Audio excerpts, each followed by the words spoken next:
Affaire Skripal, la recherche de la main du Kremlin a conduit Londres en Libye et la main du Kremlin. Londres a trouvé la main du Kremlin dans un pays où la coalition occidentale a déjà détruit tout ce qu'elle a pu. Bien évidemment, c'est encore Moscou qui est coupable. Sans oublier la GRU, Direction Générale du Renseignement, sinon ce n'est pas drôle. La Russie veut transformer la Libye en nouvelle Syrie, écrit le tabloïd britannique The Sun, se référant au service de renseignement. Apparemment, les scénaristes du projet de télé-réalité sur la GRU commencent à manquer d'imagination. Et pendant qu'ils réfléchissaient, leur regard est tombé sur une carte du monde. Qu'avons-nous là? Oh, la Libye. Voilà la nouvelle cible des méchants russes. Tout le monde a oublié depuis longtemps les Skripal, avec lesquels tout avait commencé. Et quand une série sera réalisée sur cet événement, au début de chaque épisode il faudra longtemps expliquer ce qui s'est passé dans les épisodes précédents pour que les spectateurs ne se perdent pas.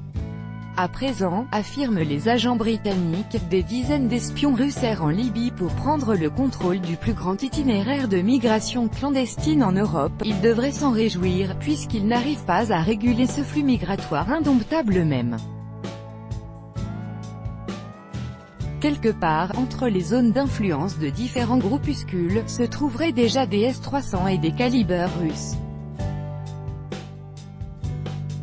The Sun écrit que Vladimir Poutine voit un espace incontrôlé et l'utilise pour exercer une influence maximale sur l'Occident. Bref, il transforme le pays en nouvelle Syrie. Mais qu'est-ce que cela veut dire, étant donné que la Libye n'existe plus en tant que pays, essentiellement grâce aux efforts de l'Occident, il ne reste que des principautés de groupuscules armés disparates, et le gouvernement syrien a repris le contrôle de pratiquement tout le pays? Toutefois, l'Occident se réjouirait probablement davantage s'il ne restait plus rien du tout de la Libye. Après tout, ce qui s'y passe aujourd'hui a commencé après l'invasion de l'OTAN. Eux-mêmes écrivent, la déstabilisation de ce pays est étroitement liée à la sécurité nationale du Royaume-Uni, c'est pourquoi ils le déstabilisent. Mais, pour une raison qu'on ignore, c'est la Russie qui en est responsable alors même qu'elle essaie justement aujourd'hui de régler ses problèmes. L'Italie, qui prépare une conférence sur la Libye à Palerme, y a invité la Russie, qui a accepté. Mais est-ce intéressant pour les lecteurs du Sun? Le niveau de la propagande anti-russe au Royaume-Uni semble être tombé si bas que même les tabloïds s'y adonnent, dont la vocation première est d'annoncer des divorces entre les célébrités et de publier leurs photos ratées.